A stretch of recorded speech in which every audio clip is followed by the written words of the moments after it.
What's going on, everybody? Leo Cannell here with today's Seven Figures Club podcast. Boys and girls, we got a good one for you today. Today, actually over the weekend, I actually did it. I finally pulled the trigger where I finally switched to an iPhone. And at some point, if you're a true entrepreneur, I think it's important that you value the products of other great entrepreneurs and support them. And when you do that, there's this magical reciprocation and karma that comes back to you in a tenfold form as an entrepreneur yourself. And I also want to talk about how new apps like Clubhouse, which unbelievably is available only on iPhone, are changing the way we do business. So let's get started. There are over 32 million businesses in the US, and over 90% of them will never break seven figures in annual sales. So how do we as entrepreneurs or aspiring entrepreneurs break into that seven figures club? This podcast will relentlessly share the secrets, strategies, and tactics I've used to create 3 multi-seven figures businesses and bring in even more successful entrepreneurs than me to share their inspirational stories and tactics to success. You can create your dream business and life right now. So buckle up and let's go. All right, you guys, hope you're having an awesome week. Getting started with energy, with some goals that are going to help you succeed.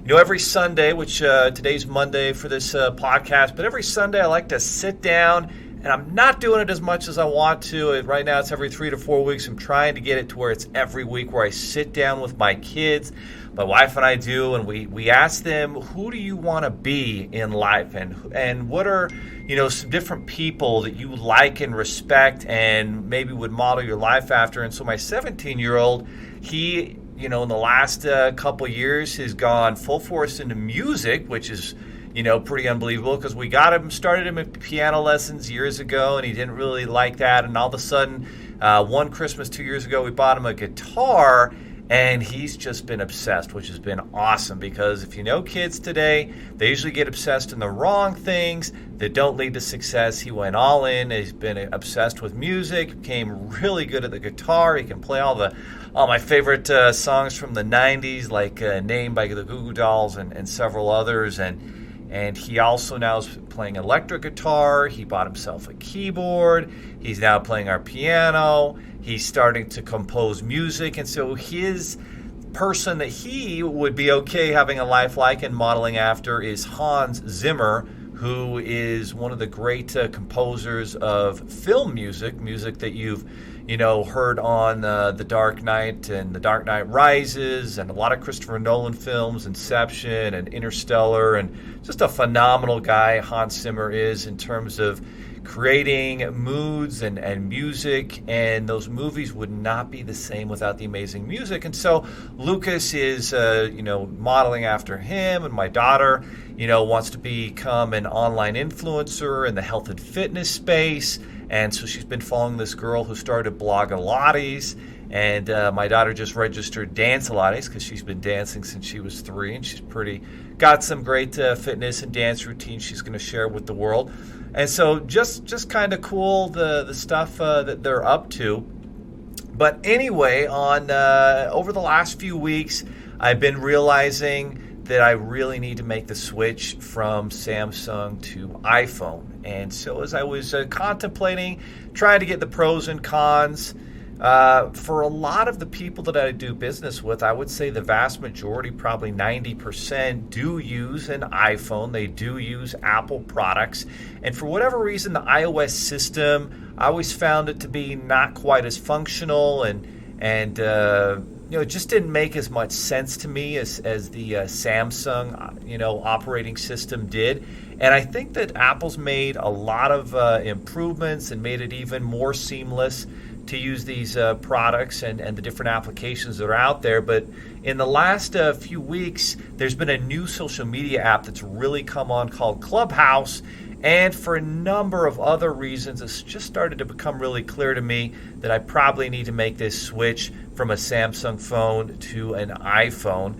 And so as I was breaking this down, I started to, you know, review a lot of the products. And a lot of the products and services that I support, you know, go with the great stories of great entrepreneurs who have started them. And for example, one of my clients, Scott, who has gone through funding a couple times and worked with us. Great guy, fitness expert, and has given me really good fitness advice over the years. He started his own supplement company, Expect Greatness, and I just naturally feel like I've got to support an entrepreneur, a client like him, and there's other people in different spaces that are great entrepreneurs that I just feel the need that I have to buy their products, their services, and support what they're doing, because it's different, a big business versus a faceless corporation. And so I think maybe a great example of that faceless corporation is Samsung. I mean, it's kind of this faceless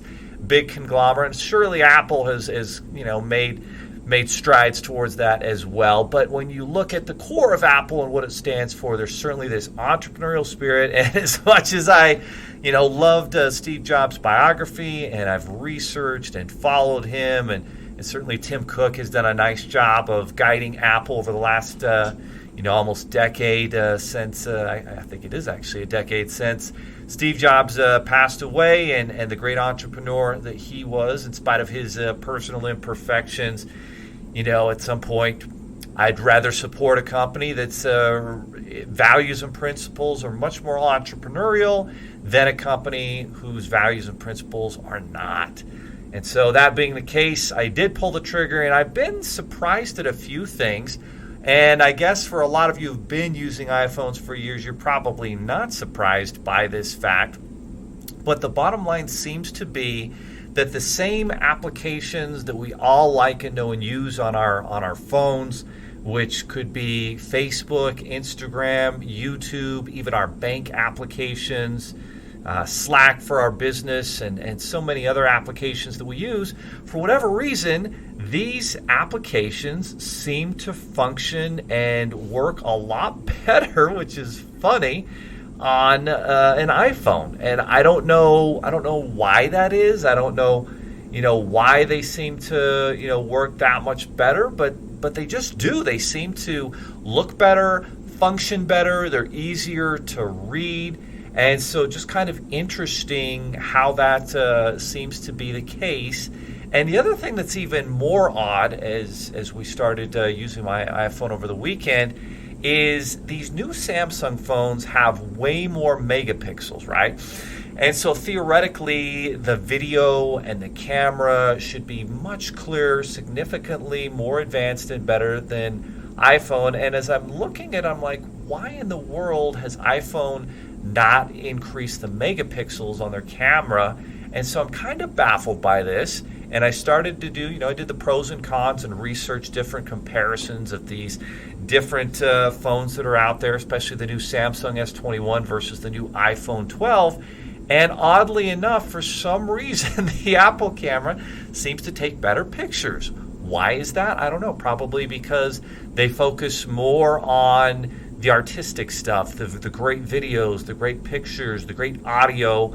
And even though it would seem on the outside like Samsung should be better, should be more clear, more HD, for whatever reason, Apple's still are better, which I found that to be very odd. And my wife and I compared, and she loves taking pictures, and so we compared her Samsung, versus this iPhone, and the iPhone just seems to do a better job, which odd how that works out, but that's what we found to be the case. And so, again, the bottom line of this episode is why I finally switched. Obviously there are different pros and cons, but one of the big pros for me is I'm seeing a trend where there are new applications that are business applications that are showing up only on iPhone. And in business, you need every competitive advantage that you can get. And also there's the fact that there's all this easier interaction with FaceTime and other things with the iPhone. And since so many of my partners, strategic partners, even the vast majority of our employees here at Seven Figures all use, the iPhone, it just made sense that it was time for me to pull the trigger and stop being stubborn and make that change and support a more entrepreneurial brand and founder, versus Samsung and so forth. So the last thing I wanted to cover here is the importance of kind of being an early adopter. right? And when you talk about an early adopter of different social media applications, there are massive, blessings and good things that happen when you are an early adopter. Those who are early adopters to Facebook saw tremendous growth in their business. Same thing with Instagram. Same thing with Snapchat, even though Instagram has retaken that spot from Snapchat. And same thing with so many other applications that come out to the market.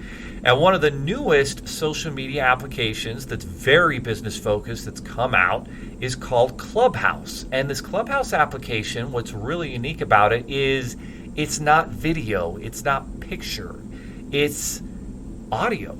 It's 100% focused on audio. Right now it's only available on, iPhone and the Apple App Store. And so interestingly enough, I've been hearing all this stuff. And then, we've got now about 1,200 funding partners in our funding partner software that, send in business, that we do trainings with, that we work together as a community to get entrepreneurs the best funding possible. And a lot of these, some of our CEO funding partners are like, Leo, what are you doing? You got to check out Clubhouse. There's amazing opportunities to create these clubhouses, these rooms, and to educate entrepreneurs on credit and finance and funding, and also about the opportunity to become a funding partner and be able to help other entrepreneurs and make great money doing it, especially if you already work with business owners. I'm like, oh my word, I've got to pull the trigger. And so the more research I did on this app, the more I thought it was going to be phenomenal. So Friday,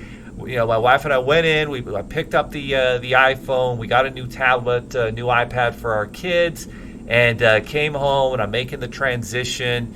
And I pull up Clubhouse, and I'm up till 1 in the morning. And one of these rooms in Clubhouse, they've been talking, since the previous day. I think they're on like 36 straight hours. And the content is amazing. The moderators and the people. I mean, we've got the Shark Tank guys in there, Damon John and Grant Cardone, and a bunch of other guys are in there. And amazing entrepreneurs that are just dropping value bombs, and the more I'm in this room, like, oh my goodness, I see massive potential for our space and for our group to be able to create a funding clubhouse and teach entrepreneurs different value points and be able to do more business and help more people and share our recession-proof funding partner opportunity where they can send in deals, use our software, and benefit from our funding marketplace. And it's just, boy, that's the right decision, right? So these are the things that we come across every day as entrepreneurs. And one of the key things you've got to do is you've got to harness technology. And if you can be an early adopter in different apps, especially social media apps with business applications, there's a lot of benefits to that. And obviously another one that I've also been hesitant to jump into is TikTok. And so, I guess we'll find out how good we can dance and get some little dance videos on entrepreneurship and funding and so forth, and start building a little TikTok following. But that, my friends, is what's going on. That's why I finally switched to an iPhone. While you may want to consider, switching to an iPhone, and make sure you, when you do that you look for that Clubhouse. We'll be making an announcement and building up a Clubhouse, Seven Figures Club Room, of course, for the Seven Figures Club following and the Seven Figures Nation out there. So that's what's going on. Look to make those changes. Support. There's this magic that happens when you support entrepreneurial products, especially those of your clients and customers. And so I would definitely advocate for that. The more we can, all build this community together and support entrepreneurship, the more we're going to see massive growth, and the more the karma blessings just come back to us when we do that. So that's the podcast for today. Take that action. If you haven't looked at that, switch, and you're still using a Samsung, a LG, a Google, it might be time to take a look at that, because they're just different things that seem to work better, and especially for business entrepreneurship and so forth, when you do take a look at that. And that, my friends, is today's podcast. So have a wonderful day, a great week. Make sure today's tasks are in alignment with your annual goals that you set. At the beginning of January, we're already into February. 2021 is well away, and it's time for you to make it your breakthrough year. So God bless you. Have a great day, and we'll talk to you soon on the next Seven Figures Club podcast. Are you looking for more seven-figure secrets, content, or even how you can launch your own recession-proof business? Then check out sevenfigures.com. That's the digit 7, Figures.com, where we share more videos, stories, strategies, funding solutions, entrepreneurial education, and even the secret business type that's recession-proof. Thank you for listening, and if you're finding value in our podcast, please give us a 5-star and invite others to join the club.